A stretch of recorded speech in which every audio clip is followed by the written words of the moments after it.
Robbie W. from Vineland, New Jersey. Please welcome Robbie W.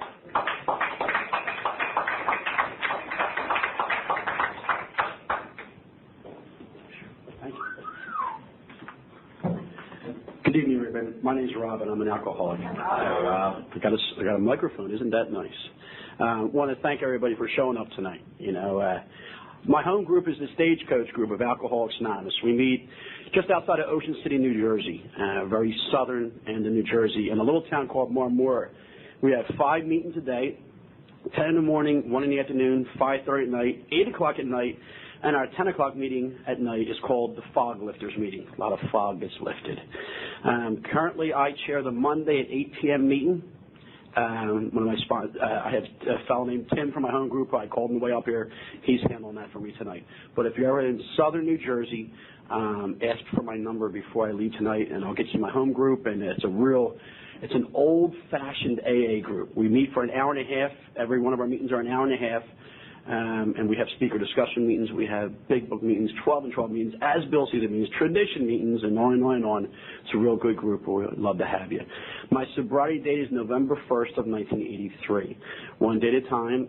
I got sober when I was 22 years old. I'm 42 today. The only problem with that is that the longer you stay sober, the older you get. So sobriety has been good to me. I love AA, and I love everything about it today. Didn't like it at first, but I'll share about that. I want to welcome you back to the Fellowship of Alcoholics Anonymous with your 80, or how many days? 84 days. That's awesome, man. Congratulations. Keep it up. Keep sitting up front. You're in the right seat. I want to thank Mike and Billy for asking me to share tonight. It's always an honor when I get a chance to share in front of alcoholics at an AA meeting. None of this ever goes to my head, when I'm here, because I know, why I'm here. I'm here tonight, to share my experience, my strength, and my hope with the disease of alcoholism, what it did to me, what happened and what it's like today. That's all. It's my turn to be up here. I love sitting out there. In fact, we were talking about before the meeting, I love doing service work more than this, but whatever I'm asked to do, I do. I don't question, what would the master do? Where am I supposed to be of maximum service to God and others? And tonight that's here. Tonight it's right here, and I'm grateful to be here. And thanks for welcoming me to your group. I love to start out my talk just for a moment to ask everybody, if you will, just for a silent moment of reflection.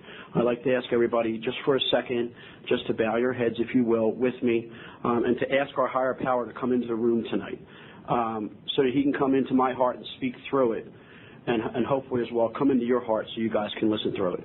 If you will, we'll meet back here just in a few seconds.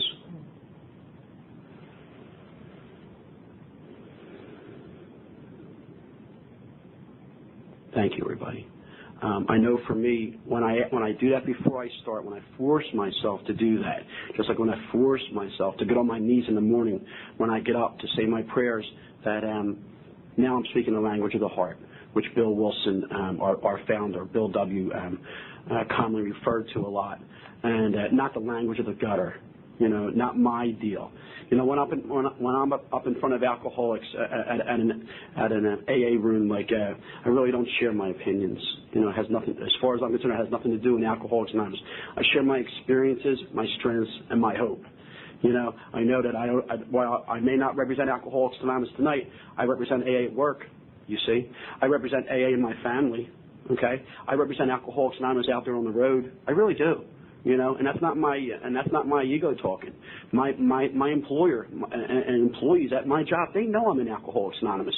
So it doesn't look too good when I'm there, maybe, using that guttural language. Hey, what's the matter with you? I'll knock you on you know who I am and all that stuff.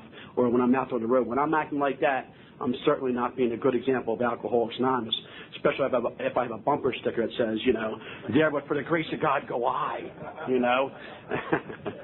But anyway, I'm a real grateful member of Alcoholics Anonymous. I love what Bill says in the big book. And he says, in There's a Solution. He says, we alcoholics were like the passengers on a great ship liner, the moment after shipwreck, where joyousness and camaraderie pervade the vessel, and I think what he's talking about is when we come to AA with our stories, what happened to us, how we got beaten and battered by the storms, how we finally land in this wonderful island called Alcoholics Anonymous, you know. But then Bill's funny. You really have to watch Bill, because Bill was a very, very smart man and could tell that, you know, he really got deep. And the next sentence says, but that in itself would not be enough for people like us to keep us here as we are today as a fellowship of Alcoholics Anonymous. In fact, he said that's only one of the powerful elements of cement that holds us together, our stories. Imagine if all we did was come here and talk about our stories. Imagine if all we did was come here and say, yeah, I drank here, I went to this jail and that prison, and I lost this wife and that husband, and da-da-da-da, and I'm going to a meeting tomorrow. You going? Yeah, I'll be at that step meeting. That sucker Mike's going to share. That guy Billy that thinks he's funny is going to share. And and wouldn't it just be horrible? Wouldn't it just be horrible? That's all we talked about. I believe it would be. And then Bill backs me up. The next paragraph he says, the tremendous fact is that we found a common solution, one in which we can agree and join in brotherly and harmonious action. You see? And that's so important. You know, like today, like, oh my God, it's so easy for me, especially when I was newer, to pick out what somebody says, man, woman, whatever, that I don't agree with. Oh, I don't believe in that, or I don't believe in this, and oh, you know what, and to take other people's inventories. You know, but for me today, I have to force myself to, to get along, to join in with the solution and to agree with you guys, especially in a business meeting, to join in brotherly and harmonious action. See, because that's when something really, a synergy takes place. I studied in school, and synergy is when you just put two elements and you put them on the table side by side, nothing happens. But when you put them together, something happens. And when you put us together, working together in unity, like it says in our traditions, all of a sudden something wonderful takes place. And I believe, that is when God comes into AA and he allows us and helps us to learn how to be citizens again, how to be husbands and wives and employees and whatever it is. Sons, daughters, it doesn't matter. Grandmothers, grandfathers, it doesn't matter. But it just helps us be human beings again. Bill says in the book, an alcoholic in his or her cups is an unlovely creature, and that was so me. When I put a drink of alcohol in me, I was just a nut. And let me talk about that a little bit. My first drink, my story begins, with my family in Philadelphia. I was born and raised in Philadelphia. Okay, and my family's perfect, man. My family, just like the Brady Bunch. Jan and Mike Brady, man. My mom and dad, they were just so awesome. They wore the old-fashioned clothes. They were, nice as could be.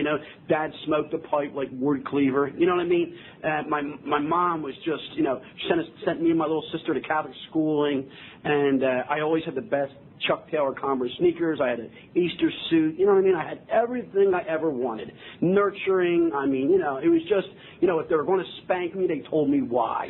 You know what I mean? Like that type of thing. It was just a great upbringing, man. Like I was not abused.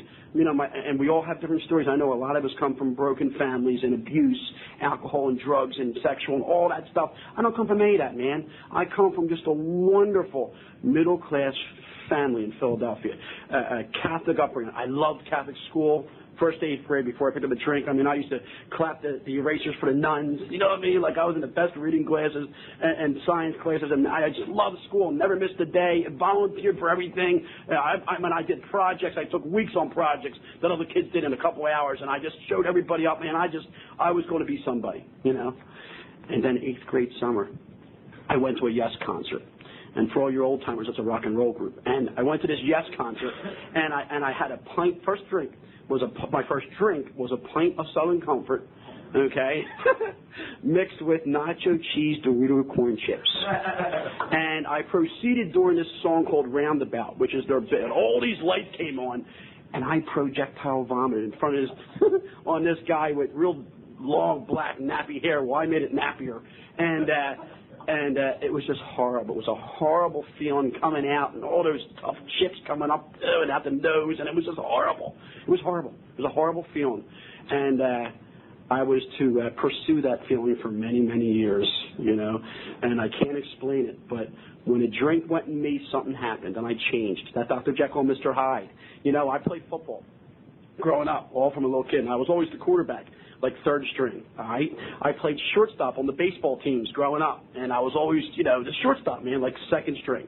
I played basketball. I barely made the team. I'm on the bench saying, let's go, Big Bill, and all that. I was always involved, but I was never the man, But when I went to the corner with the brew, I was like the head tap man from my corner. You know what I mean? Yeah. And so when I drank, something happened. I was a part of a wonderful deal called drinking with these kids in high school. Now, I mean, high school was just a blur. High school was just one party after another party after another party. I went to a private Catholic high school, prep, all boys. You know, so you would think, well, there's going to be some higher learning here. You know, we're not checking out all the girls, and we're not, you know, our minds aren't somewhere where it shouldn't be. We're focused. We have Obligate to St. Francis teaching us. You know, I got all these courses like trigonometry and calculus and chemistry, right, physics and all that stuff. And I didn't get nothing out of high school because all I could think about was drinking. And me and all the boys, we would drink during school. You know, we would drink during school. We would drink at night. The whole week would be planned about, you know, where are we going to be Saturday night? You know, where are we going to be Friday night? What's going on Sunday? What game are we going to? Who's getting the beer? And I can't explain it, but it just, like it says in the first step, alcohol became a rapacious creditor. You know, I have a sponsor and they say, look stuff up. Rapacious means to take with force. And alcohol took with force everything from me. You know, all will to resist its demands were gone in me. I couldn't resist its demands. My mom got smart. She didn't read all this big book that we have out, you know, where it says that, you know, one drink is too many, 1,000 isn't enough, you know, one of those stories in the book. She didn't read the fact that I have an allergy, you know, which is a mental obsession coupled with a physical compulsion. She didn't read the book where it talked about the phenomena of craving that I get as an alcoholic. She didn't read that. So she got me to watch Scared Straight, okay? 3 Saturdays in a row. I'm 16 years old, right?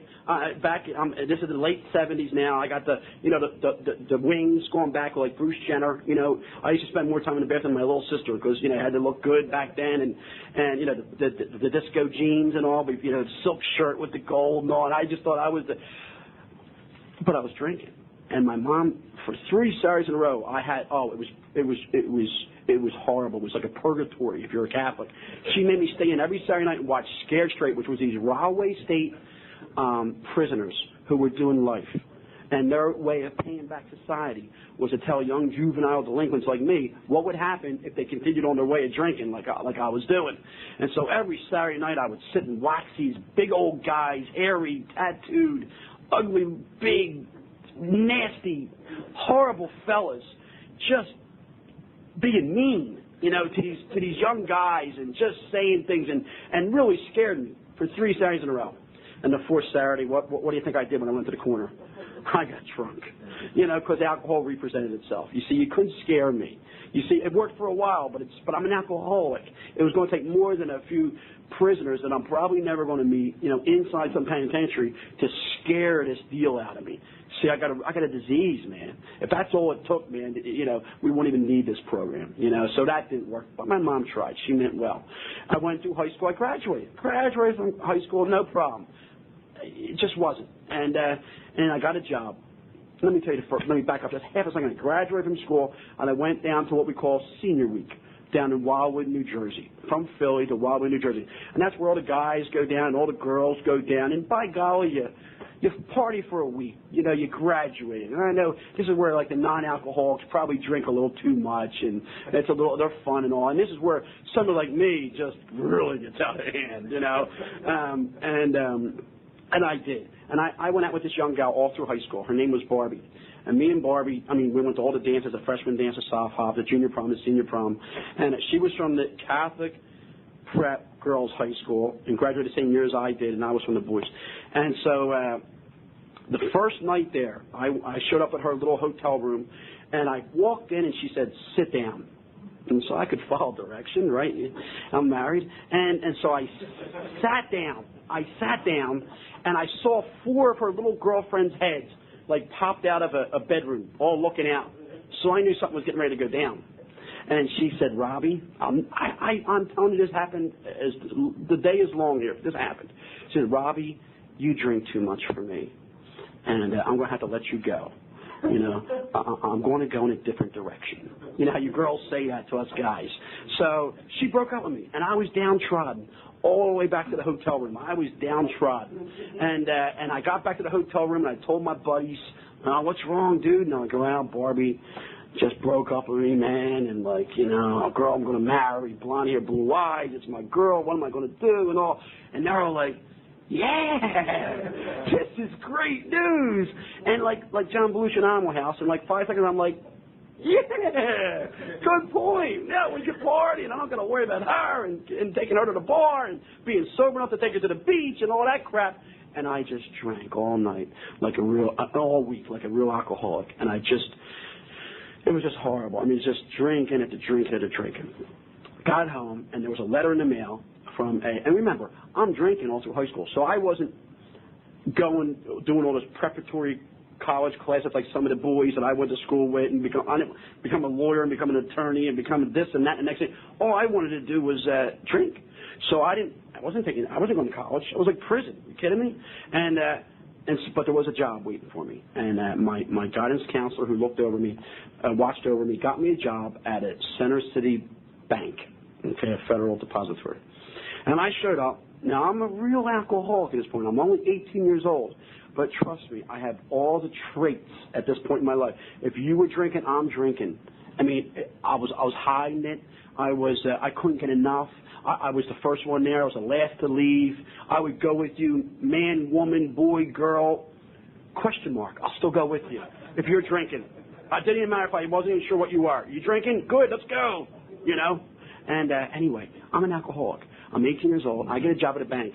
And I'm thinking now it's going to change. I got my hair cut short. You know, I got the tie back on. And all my buddies are going off to the war or getting jobs or going to college. And so now I'm getting a job at a bank. And then it happens. And the vice president sits down with me first, second day. And he tells me, Robbie, if you go through 3 months of probation here at the bank, we're going to send you to Temple University, which was right down at Broad in Columbia, okay? And if you get A, B's, or C's, we're going to pay for it. So it wasn't that great. So I just knew that, you know, I'm going to be the vice president of this place real soon. He better watch out, because my parents didn't have a lot of money, but now they're going to send me to college. And all I had to do was just be a good boy for 90 days. Well, do you think I could have done that? And I was doing good until the next day. And the head bank teller said to me, her name was Joan, still remember that, sick. She says, Robbie, we all go to Froggy's after work. And she pointed out the window, and there was a big neon sign that said, Froggy's, leap on in, you know? Oh, the hell I remember. I'm an alcoholic. I remember that stuff, you know? Oh, there was probably a PNC building. There was probably a Walmart. I don't know what else was there, but I remember Froggy's. And I leapt on in with the girls that Friday night. And I just thought, you know, I'm an 18-year-old young kid, a boy. I got 4 girls I'm going over to the bar with. You know, I'm just like in heaven. You know, they all like my blue eyes. I'm like, yeah. You know, I'm just thinking, this is just wonderful. Thank you, God. You know, the problem is there's a lot of booze in bars, okay? You know, if it was just a sandwich joint, if it was a steak joint, I would have been okay maybe. I don't have an eating problem, you know? But I started drinking and just fell in love with the place. And, like, I'm not really politically correct. I know sometimes I tell this story in my home group, and they get mad at me. They think I'm glamorizing it, but I'm not. I'm just telling my story. This is what happened. Alcohol started to romance me. I'll give you for instance. When I was a kid, I used to always ask my mom, because I was always fixated on this. I wanted to know also if Barb was going to be my wife. I wasn't sure, and I'd say, Mom, how am I going to know when I meet the right woman? How am I going to know? That was just one of my things as a kid. And she'd give that typical mom answer. She'd say, you'll just know. You know, one of those, like, how did you know when Daddy was going to, oh, I just knew, you know. And then she'd say, but and then I probed her all the time. She'd say, you know, well, you'll feel something special. You know, you'll hear music. You may see stars. You may actually hear angels singing, whatever. You know what I mean? Like, I kept on, you know, I guess he just wanted to shut me up and whatever, give me an answer. So I was at Froggy's the end of the second week, and this dude, his name is Mac, he lined up 5 shots, okay, of something. Then he lined up 5 jiggers of something else for me, and then he lined up 5 drafts of Heineken for me, and he walked away. And something happened. I heard those bells go off.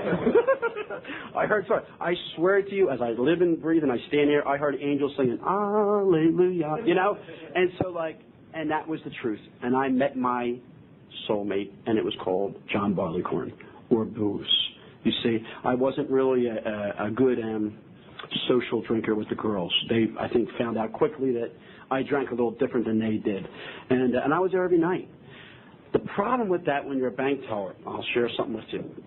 Bank tellers don't make a lot of money, okay? My parents didn't have a lot of money, and I decided to give myself gradual raises at this bank, okay?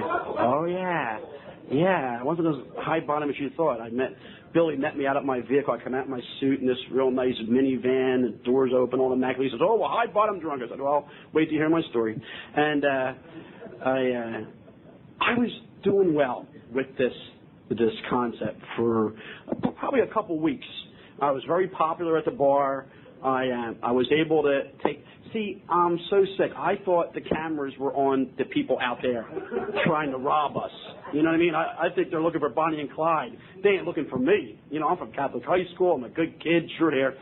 And I showed up for work one day, true story, 18 years old, never been in trouble with the law, never been in the back of a police car. Never, ever. Why? Why would I?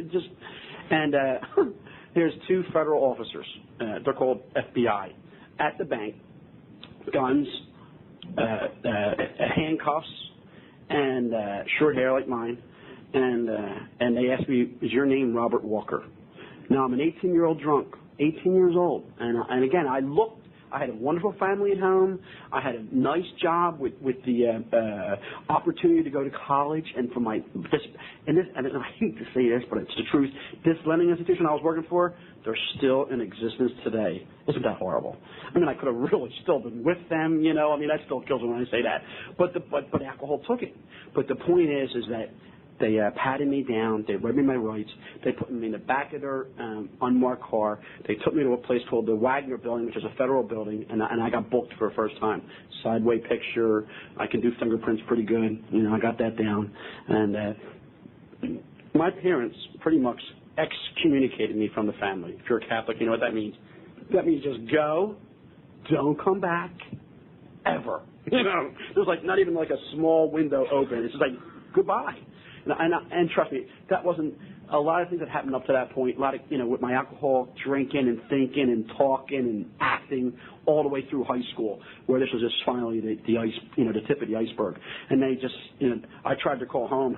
There was clicks. There was no love there. It was that tough love Al-Anon stuff. You know what I mean? And they just gave me, I joke, and they just gave me tough love. And it was great because it got me sober eventually. So anyway, now I got sent away. A federal depository. You don't take money from a federal depository for any amount of time and then just get a slap on the wrist. They just can't do that. I got sent away. I got sent away for a year to a penal institution. And I'm here to tell you that there were many sleepless nights. It says in the big book, we share in a general way what it used to be like, so that's all you're getting. But the point is that it was horrible. It was horrific. Every minute of doing a year in this joint was and I'm in there with kids that had been in reform schools. You know what I mean? I was in there with real tough guys that talked the talk, had the cigarette hanging in their mouth, and the tattoos, and the in the drawers, and the muscle man T-shirts, the shower shoes, playing spades, and I'm a Catholic kid that has a problem with drinking. That's as far as I was concerned. You know what I mean? And then if I told them I robbed the bank, they wouldn't believe me. So it was a horrible year. It was and it was the truth, but it was a horrible year. Many a night I did that practicing alcoholic prayer. Oh, dear Father, please get me out of this one. I'll never do it again. Ever. Oh, I swear to you, please don't let Carlos see me tomorrow going to jail. Don't let Reggie, look at me the way he's been looking at me, and that crazy Italian. Come on, man. And I just hated life. It was horrible. I'm not going to kid you. And I got out, and the first night I drank. You see, and I'm an alcoholic. An alcoholic has no mental defense at certain times against the first drink. I didn't have no mental defense. I couldn't up here. I can't I can't think my way in the right acting. I hear that a lot from speakers, and it's so true. But I got to act my way in the right thinking. Somehow, me coming up here tonight, driving a couple of miles, dedicating a little bit of my time to here, and then finally driving home and listening to some nice CDs, thank you, Mike, of AA, somehow my day tomorrow is going to be awesome. if I had said no when I got asked to do this on Friday afternoon, I bet you tonight or tomorrow I wouldn't have felt as good as I want to feel now, because I'm acting my way into right thinking. Because my thinking was so off. Anyway, I started going in and out of jails. I started going in and out of rehabs. I started living on the streets. I used to take money from cars. All right. Then I started sleeping in the cars. Then I just started taking the whole darn car. You know what I mean? Like, this is the way my progression went. I started just doing things that were horrible. Taking little things when the store was open, learning how to hide in the store. I don't want to give you any good hints, things that do if you're going to go back out. But I'll tell you what, man, I used to rob stores, man, by just sleeping in them and then waking up and realizing, wow, where'd they all go? And I might as well take some things with me then, And anyway, it was horrible. I got caught at everything I did. I didn't have to worry about when I got to AA. I got caught. I did all my time. I did it and did it whatever. Point is that my life was horrible. I missed my parents. I missed my little sister who was 4 years my junior. But guess what? Alcohol was too important. It says in the big book, it says, remember that sometimes, I hear a lot of neat things in Alcoholics Anonymous. And a lot of them, I have to really break down and ask myself, why is the speaker or the person that's sharing saying this? One of the things I hear a lot from people with time is, it's not about the drinking no more. Okay? It's about living and all this. And I know that all sounds good, but I know when there's a newcomer in the room, remember how it works says. And how it works says, remember that we deal with alcohol, cunning, baffling, and powerful. And I got 20 years of sobriety, and for me it still is about the drinking. Now, if I ever think it's not about the drinking, then I better, I'm going to forget where I came from, because I'm going to go meet Reggie and Carlos and Vinny again. I will. I'm telling you, there's a cell in Graterford Penitentiary waiting for me. And I know that with all my heart and soul. I don't got this thing licked yet, and I hope I never do. My sponsor told me I'll be on good spiritual ground when I'm 6 feet under. Takes all the fun out of that little part in the big book. But anyway, so that was my life. Got to give my little part to the basket. That was my life. Just one jail after another, one prison after another, living on the streets, gospel missions.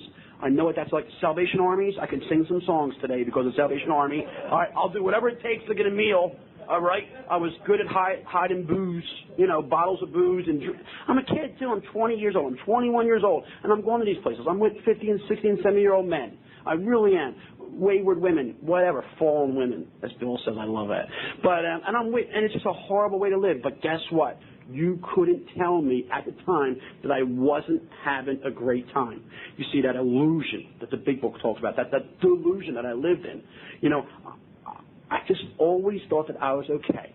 If I got, like some people, like if somebody was like me and they got that year in a prison at 18 years old, they'd probably not drink anymore.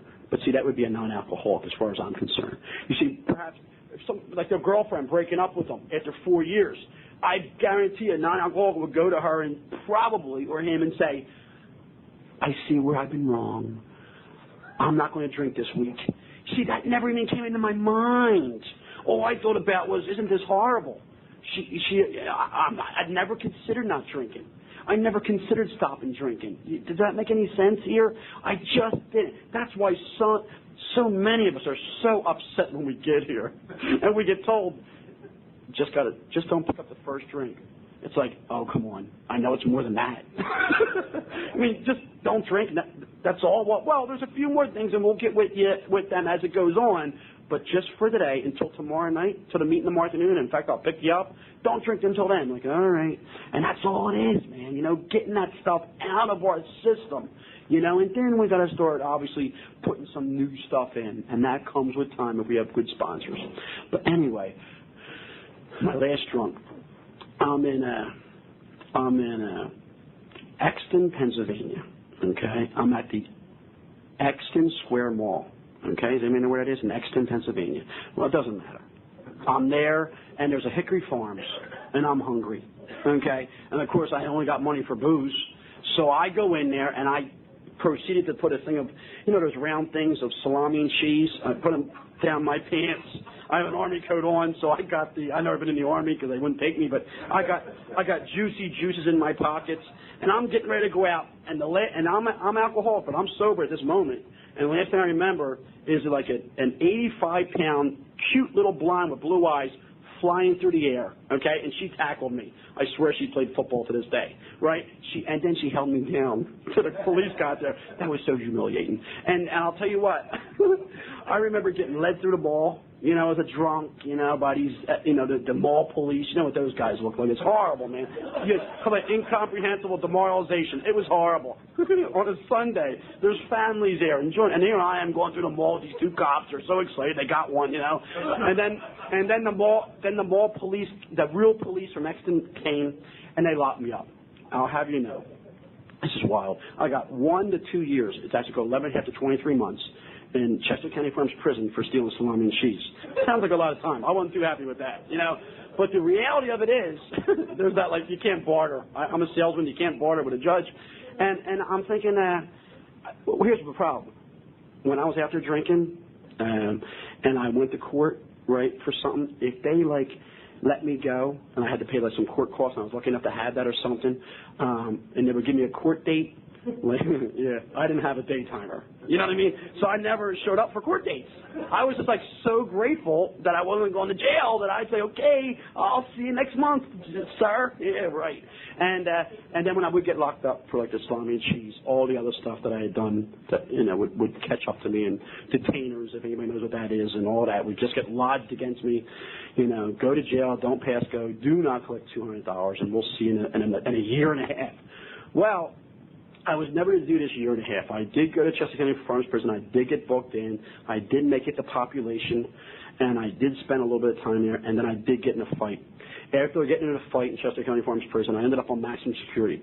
You go to a hearing when you're inside a prison. If you get in any trouble, you get a hearing, administrative hearing, and then they put you away because you're like a problem. The last thing I need in a prison is problem people. And people are unhappy as it is. They want people like me away. And so they put me up on maximum security, gave me my own cell, brought my food to me. It was like being in a suite in a hotel. I thought, oh, this is better anyway, whatever. So they would bring, I had my own yard with a little basketball court. I'll never forget it. I thought it was great.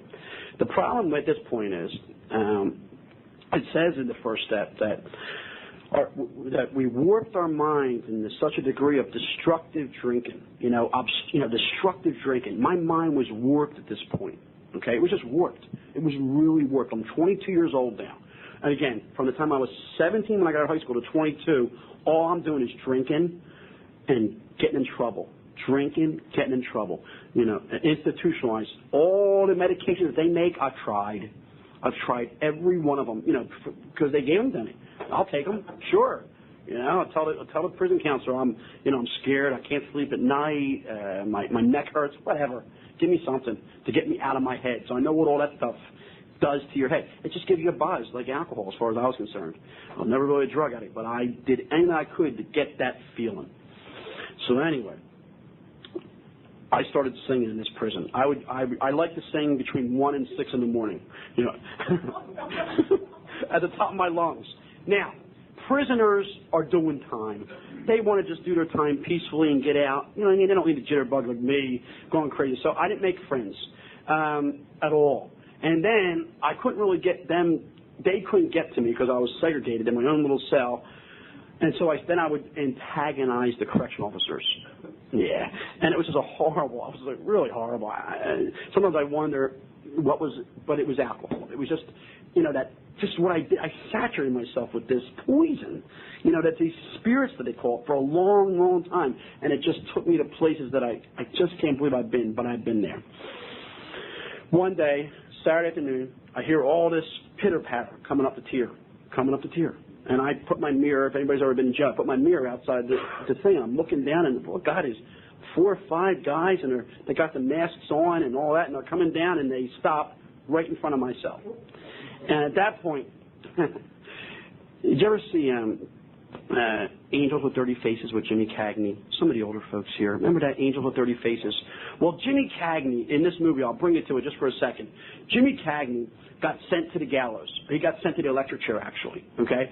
And the priest came in, who he's known all his life, and he said, Jimmy, you've got to listen to me. All the boys, when you're going down to the gallows, they're going to be listening.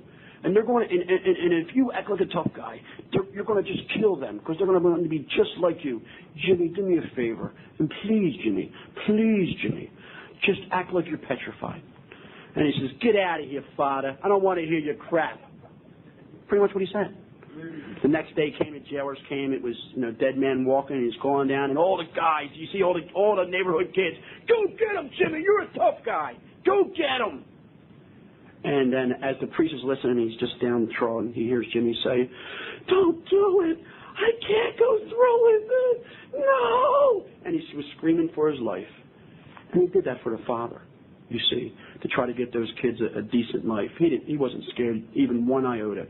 Well, when these guards came to my cell, I screamed just like him, but I wasn't acting. I was just like that guy, and I was screaming for my life, and it was too late. It was over.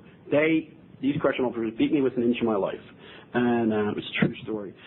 Bill talks about, in the big book, he says that sometimes newcomers are shocked at our seeming worldliness and levity, or our humor when they come in here. I know I was. When I went to my first convention, I was with some guy named Ernie the Attorney Sharon, and everybody's laughing, ha, ha, ha. I'm sitting like this. I can always tell a new person, by the way. I know when you're here, I know the new people. I can just tell. Because you're just like sitting there like, everybody else is laughing. You're like, looking around, But anyway, and it's all good. One day at a time, we'll get you. But the point is, Bill says, right, he says, but just underneath it is a deadly earnestness. Okay, and then he says that's where faith has to live in and among us 24 hours a day. Well, here's how I'm going to get into the deadly earnestness. I woke up, I came to in the hole of Chester County Farms Prison, probably a little cell about this big, and in the floor was a hole, and that's it. And I was wrapped around it naked, okay, beaten and battered, I'm sure cracked ribs, I don't know, face all out, and naked, and the hole was there just to go to the bathroom. It seemed like an eternity, and finally the little thing opened up, and a little light came through, and somebody yelled out, chow, and a tray of food came up there. I got the tray of food, I took the utensil, a plastic utensil, and I cut my arm up and down, because I just couldn't go on any longer living like this. I was 22 years old, and as far as I was concerned, I was ready to become a statistic. I hated myself. There's many times out there where I bounced back. I bounced back from Bar breaking up with me. I bounced back from getting some time. I bounced back from a fight. I bounced back from a horrible. I used to go to hospitals all the time, and they used to give me something to drink. If any nurses in here, I don't like you guys. They used to always give you something to drink that make you puke. To get all that stuff out of my system. Oh, if you know what that's like. And then after they get it all out, then they say, okay, you can go now. That feeling, I had all those feelings. You see, but I always would bounce back from them because there'd always be a drink. There'd always be something to retreat to somewhere somehow. I was never at my full bottom. Well, I was finally in Chester County Farms Prison in the hole at my full bottom, and I tried to take myself out. And I tried to commit suicide. It's a 22-year-old kid. And for all intent purposes, my parents should have got a call, that your son is no longer with us, that he took his own life. But for some reason, I woke up again in the infirmary of this prison, and I had my arm wrapped in gauze, this whole left arm, in some thing. I remember having pictures taken of it, and then I remember going to a hearing inside this prison, and I got remanded to a place called Haverford State Hospital for my drinking. It wasn't for stealing salami and cheese, man. You know what I mean? It wasn't for robbing a bank. It wasn't. It's what we read and how it works. Remember that we deal with alcohol. Cunning, baffling, and powerful. It told me I didn't have a problem. It told me that I was okay. It told me I can do this time standing on my head. It told me I knew how to handle this rehab. It told me that this Kalamazoo gospel mission isn't that bad. It told me that, whatever, Philadelphia Salvation Army is a good place to be. They got nice quarters or whatever. You see, it always lied to me. Because of that terrible obsession and compulsion. See, we deal with something very vital here, very scary, very horrific. It's called alcoholism, And When I went to Harrisburg State Hospital, I wasn't done. When I finally came to and got my wits about me like a real alcoholic, I was just belligerent. They put me on some medications to try to calm me down, and I got more belligerent. I got held down in those places in rubber rooms by attendants, orderlies, and had stuff shot in my rear end, just to calm me down. I didn't know what it's like just to lay there in a rubber room and have a door locked on me from drinking, all right? And that's why I'm here tonight. That's why I traveled up here tonight after I got done working at exit 10 on the Garden State Parkway at 5 o'clock. And I made it here by 6:25 because, like it says at the end of the first step, it says, who cares to admit complete defeat? Who cares to sacrifice time and energy for the suffering alcoholic? Who cares for that prospect? No, not the average alcoholic. Self-centered in the extreme, they don't care for this prospect, but the one that does, for those of us that do, it's because our lives depend on it. That's me. My life depends on it. My life depends on being here right now and doing my little part tonight, carrying the message of Alcoholics Anonymous, letting you guys know what it used to be like and what happened, and that's what it used to be like, and that's what happened, and what eventually what it's like to. Let me just finish up what happened. Eventually, I was living on the streets of Philadelphia. 2 police officers came by, okay? They picked me up. I was a vagrant. I had no identification. I mean, I can show you my identification. I can show you my license. I got a college ID. How about that? I got pictures of my family on my coffee mug out there. I mean, I got a business card with all my numbers on. I'm very identifiable today, okay? Back then, alcohol had me identified. You see? That's it. That was the only, and you could just smell it if you were a police officer. And when the police officer would pick me up, they'd put me back in their blue paddy wagon. They'd take me to the district. They'd throw me away in some drunk tank. And you know what that's like? That's horrible. It's a horrible thing. Horrible. But it was normal for me. It was normalcy. It wasn't abnormal. It was normalcy. And then eventually I'll get arraigned. Judges used to give me time on the TV.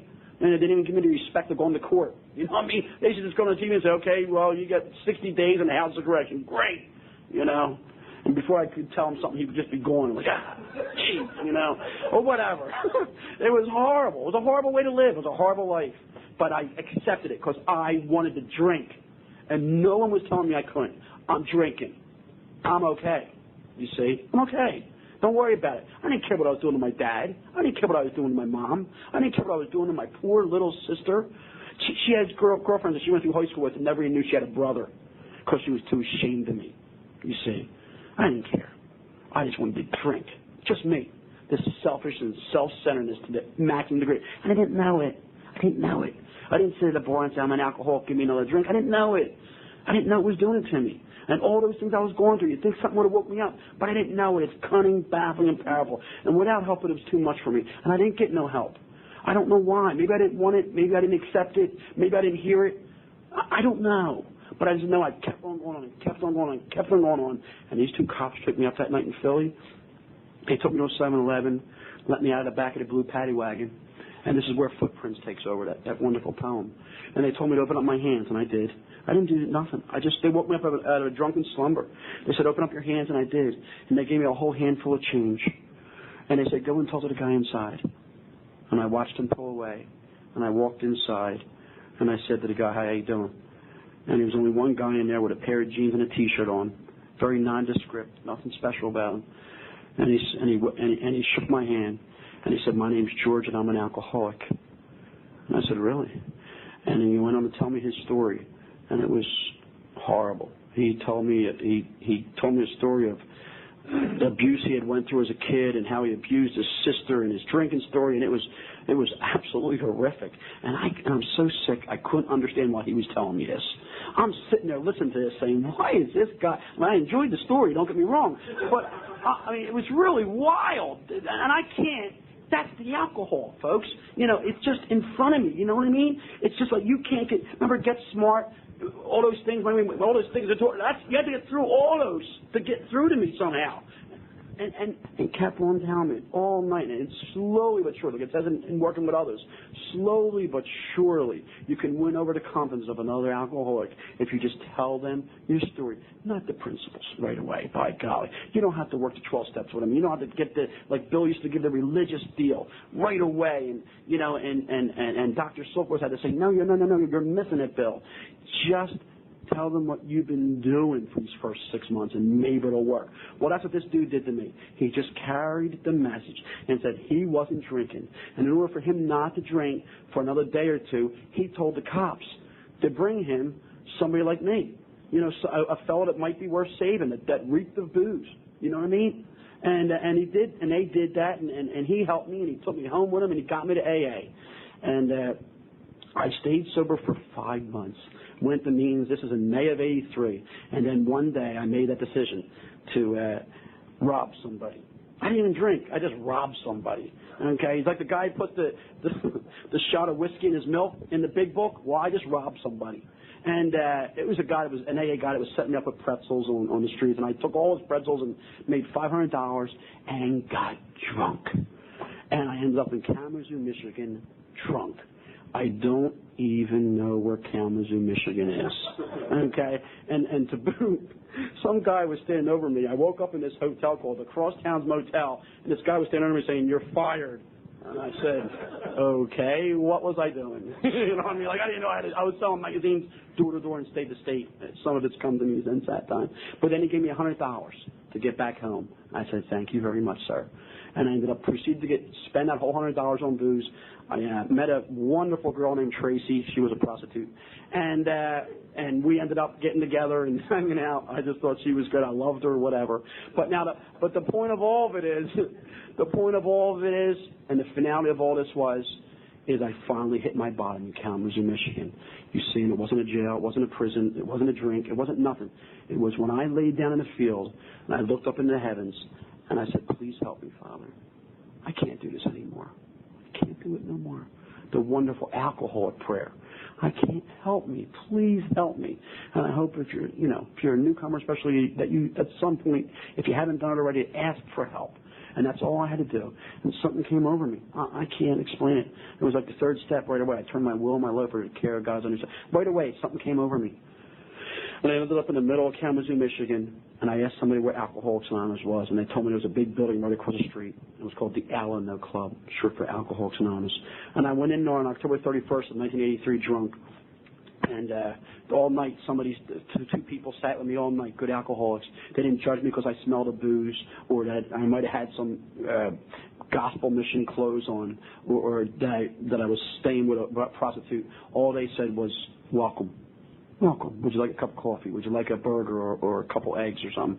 And they told me to come back the next day. And the next day I came back, and that was November 1st, 1983. And I haven't. I walked through the doors on November 1st of '83 as a sober man, and I haven't looked back since.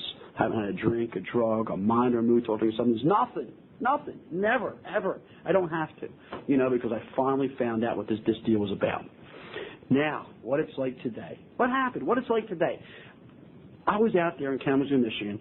3 months I was doing great. I wasn't drinking. I was going to meetings. I was, halt. Don't get too hungry, angry, lonely, tired. How? Honesty, open mind, and willingness. By God, I'm getting it, man. There, but for the grace of God, go I. mean, I'm getting think. I'm really just getting it. I'm feeling it. I'm getting with the lingo. I'm not, screw you, you butthead. And I'm getting that stuff out of my system. Okay? And I'm getting like, oh, man, it's first things first, man. Oh, easy does it, Marilyn. Keep coming back, Joey, and all this crap, because that's what you guys are doing. So that's what I'm doing, right? And then, but apparently I wasn't doing it that good, because one day, 3 months sober, I showed up at the club, and they, 5 guys told me that I was the topic of the business meeting the night before, and I was no longer allowed on the premises. So, yeah, I was pretty bad. I had AC/DC cut-off T-shirts, and I guess I didn't talk the lingo properly. So I didn't have time to think. I didn't have time to drink. I didn't have time to think, do nothing. I went out on the sidewalk, and I sat on the sidewalk.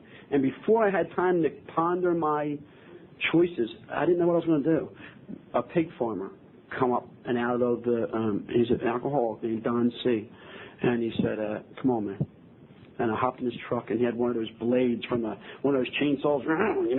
He had that blade around his rear view mirror. I mean, I didn't know what I was getting into, but it had to be better than what I was doing, right? So I got in his truck, and he took me out in the woods. I'm picturing all kind of crazy stuff's getting ready to happen to me, man.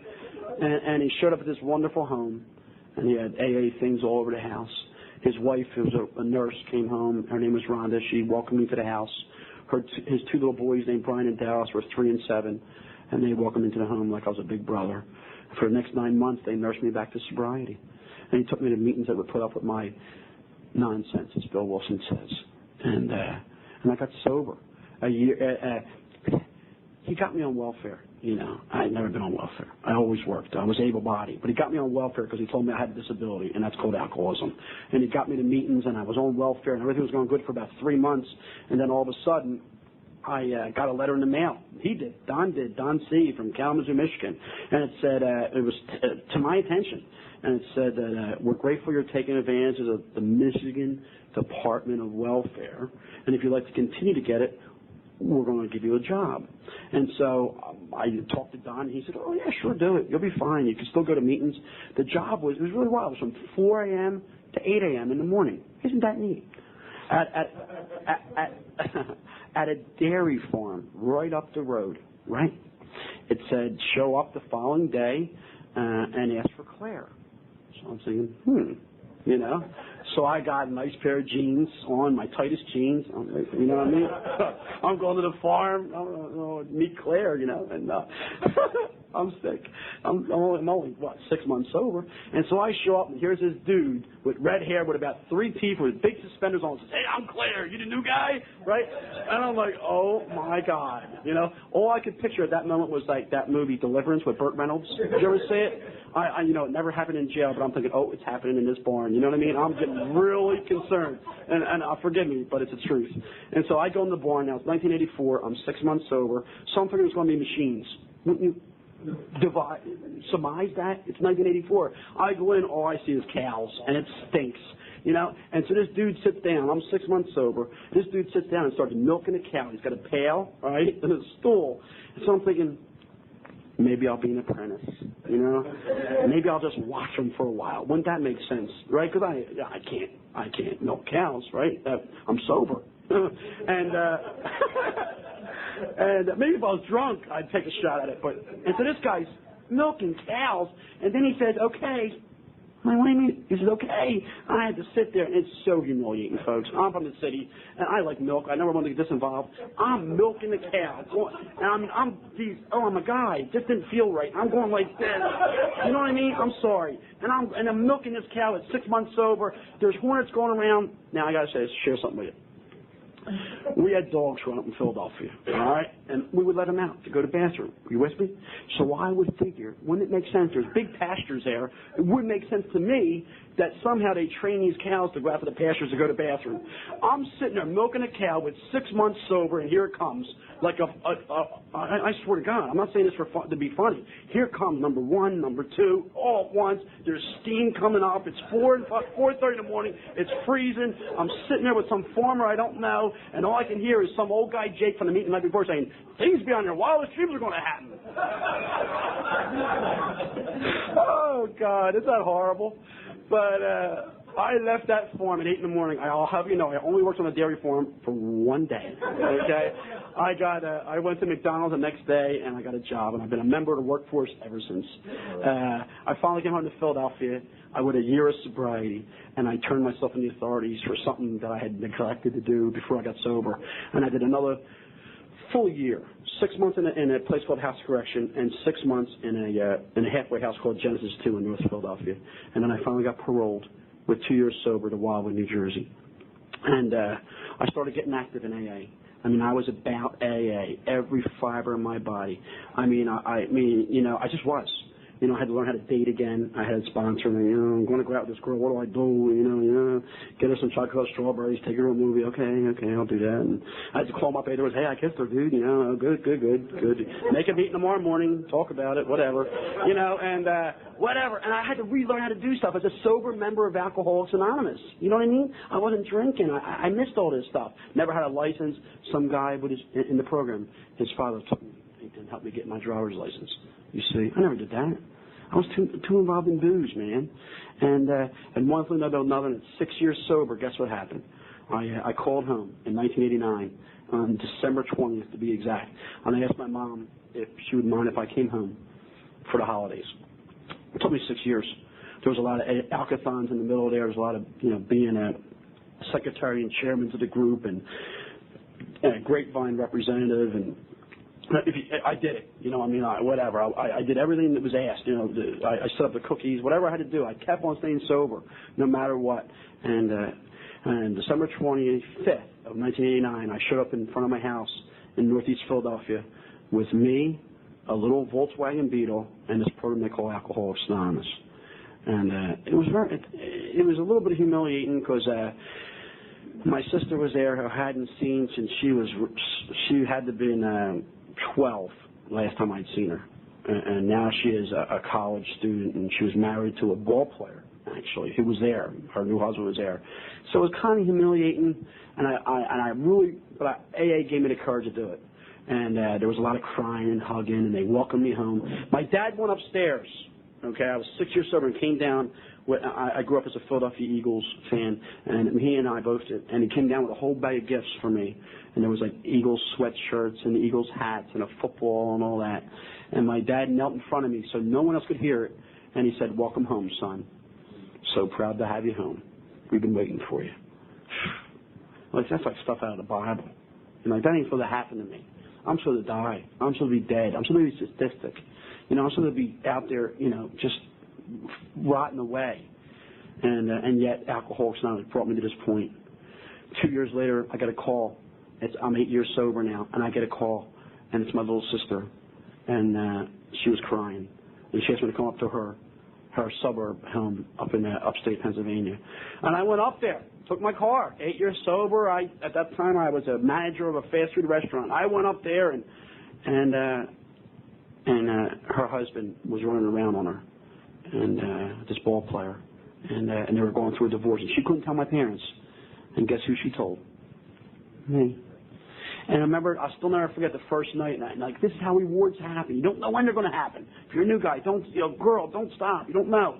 Remember, we were laying on her big couch, in this big old room with a fireplace on, and watching Johnny Carson or something, and she was at one end, and I was at the other end with the blankets, like we used to do as kids in my house. And she was just so proud to have her brother back, and she was going through a horrible time, but she asked me to come help her and to listen to her. You don't get any better rewards than that as far as I'm concerned. It wasn't monetary or none of that. It was just being a brother again, being a son, And 10 years sober, I was at a wedding. My buddy was getting married. He's in AA. To a girl I knew in AA. And I'm there, and I'm with a girl in AA. And here's this cute little girl, young lady, 19 years old. We did electric slide. It was the guy that was getting married, my buddy's little cousin. He would never introduce me to her. But somehow I gave her my number, and she's my wife today. She liked me. She liked me. 10 years sober, and she's not one of us. She's normal. She's like, she's non-alcoholic. Forgive me, we're all normal. She's a non-alcoholic. And we started dating. And she just, anything I was doing, I was a DCM at the time in service, and she would go out to my workshops and go out to my district meetings, I ended up running for alternate delegate of the area. She came out to the elections and was up in the front row cheering. They picked my name out of the hat to be the delegate of Southern New Jersey. And she was out there, giving me the thumbs up, and she'd become my soulmate. And these are the kind of things that happen. Now I'm 14 years sober, 15 years sober, and I'm getting ready to go out to a Northeast Regional Delegates meeting in Schenectady, New York. We've got this big agenda. We're going to deal with all this stuff, new pamphlet to the Black Act for American Alcohol. Is A&E going to do a documentary on Bill Wilson and all this stuff? We got to deal with all this stuff, and I'm getting ready to go, and I got my stuff, and I got my suits all, and it's a Friday morning, and I'm ready to go out the door, and she says, "Sit down." And I can follow directions. I told you, so I sat down. And she says, "I got something to show you." And I thought, oh my God, what did I do? I wasn't sure. I couldn't think of nothing off the top of my head.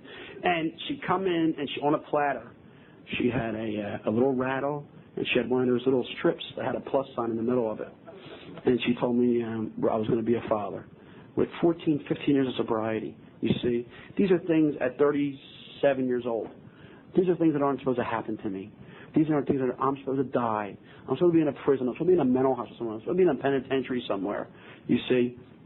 But no, through the grace of God, unmerited gift, I got rewarded with this wonderful program. You see? 2 years ago, I was asked to come to Albuquerque, New Mexico, to carry the message to young people at an international convention. And I was excited. My wife was excited. And whenever you're asked to be a speaker at a big convention, they pay for you and the wife, and it's just a neat deal. And it's just so cool. And we're all excited about it. And all of a sudden, the phone rings, and my wife said, "It's your mom." It's about a week before we're going out, maybe a week and a half. And I get on, and my mom says, "Can you please come over, son? Something's wrong with Daddy." I run. I get over there. I drive over there, and my father's stomach had blown up, and he was very healthy, 72 years old, as healthy, skinny, athletic. Went to the Eagles games with them all. I mean, he's just, a real charged up guy, and he was just horrible. It was just, I could tell something was wrong, and we got him to the hospital, and again, they had to fix his plumbing right away, so to speak, and the doctor told me, it was bad.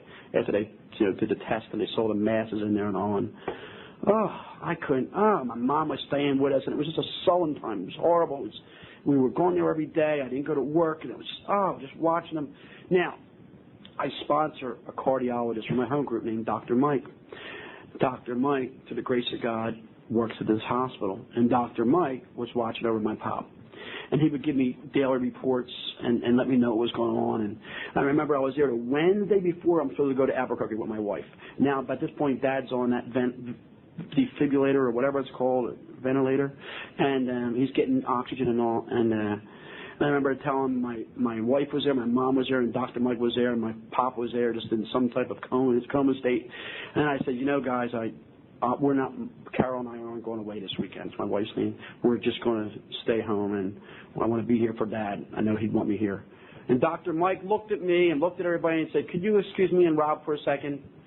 And my wife and Mom left the room, and they had already known what was getting ready to happen. And he proceeded to tell me that when my father came into the hospital, he was very cognizant, and that Dr. Mike had he told me I had quite a few sessions with him, and I got to talk to him and all that, and he told me that you were getting ready to go to Albuquerque, New Mexico, to carry the message of Alcoholics Anonymous out to a bunch of young people that were once just like you, and how important it was to you, and how important it was to him, and how proud he was of you to be doing something like that. And Rob, he said, she talked about you all the time and what you were doing. My sister's a successful lawyer in New York, now, and she's married to a CBS cameraman and all that. And he said, he might have said one or two things about her, but he talked about you incessantly, about you guys going to the Eagles games and your breakfasts and all that. And he says, go to the conference, carry the message of AA, and I'll keep that alive. I went to the conference. It was a great conference. I didn't talk about my father. I came home, and that Monday, I was holding my pop's one hand, and my mom was holding his other hand, and we let him go peacefully. You see, they kept my father alive because they knew how important. All of them made that decision. Without me there, I went out to get coffees for everybody, and they made a decision to keep my father alive, for me to go out to the conference. That's how important they knew Alcoholics Anonymous was. So that's what happens, to a kid like me that gets sober in this wonderful fellowship. I'll end with this little story, and we'll wrap this thing up. Just about my hour. There's a story of a football player that my sponsor told one time. I just love it. I think it talks all about our program. This football player was a wonderful running back for his NFL team. And his father, of course, he made pretty good portion of money. His father always had headphones on in the stands, because his father was blind. He couldn't see him play. But he would always hear, the radio, and there goes Walker, 10, 5, and another touchdown. And as he would score a touchdown, he'd spike the ball, he'd look up in the stands, and his father would be going like this in the air. And it was just wonderful, right? End of the season comes, and now they're in the championship game. They win that. His father's up in the stands, great deal. And now it's the Super Bowl. And isn't it wonderful? And everything's going great. And his father's listening to him do the interviews on TV and just so proud of him. And all of a sudden, of course, he got his dad a great seat down low. And all of a sudden, they're in the locker room, and the coach is giving the rah-rah. and the call comes into the locker room, and it was the fact that Walker's father had passed away on the way to the stadium, a major heart attack. The dilemma for the coaches, what were they going to do? What could they do? What could they do at that point? I mean, if we tell Walker, by golly, he would have got no shot to win this game, you know? So they're running out in the field, and the head coach pulled Walker aside and said, "Kid, I got to tell you something. It pays me to tell you this, but we just got word that your father passed away on the way to the game. He had a major heart attack. He's gone. He's at blank hospital. You're welcome to leave." We would all understand 100%. And Walker went out with the rest of the team, and they're on the sidelines, and the coin toss went off, the kickoff and the receiving team went off, and all of a sudden it's time for the offense to go out. Walker put his helmet on and ran out in the field, much to the amazement of his coach and team. And he had one of the best games of his career. Touchdown to touchdown to touchdown, and of course his team won the Super Bowl.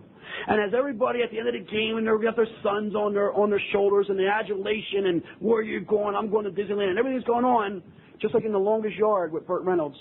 Walker was walking off into one of the tunnels all by himself, his head down.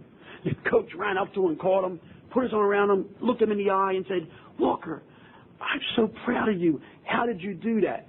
And as Walker looked up to him with his eyes filled with tears, he said, Coach, don't you get it? My dad finally got to see me play." You see? And for the new guys and the new girls, that's the kind of faith we got to have in Alcoholics Anonymous. I know you can't see it. I know you can't see yourself being a successful person someday. I know you can't see yourself being a good person. I know you can't see yourself being full of self-esteem right now. I know you can't see yourself facing all those things you might have to face in getting sober. But see, we can. And you got to have that faith. You got to look at us, those that have done it before you, and realize you're no worse than us, man. You're no worse than us. In fact, you're just like us. And so I say to you, as I impart upon you, one last thing is the same thing my father said to me, back in 1989. Those two words when he kneeled in front of me, especially if you're a new person, welcome home. Thank you.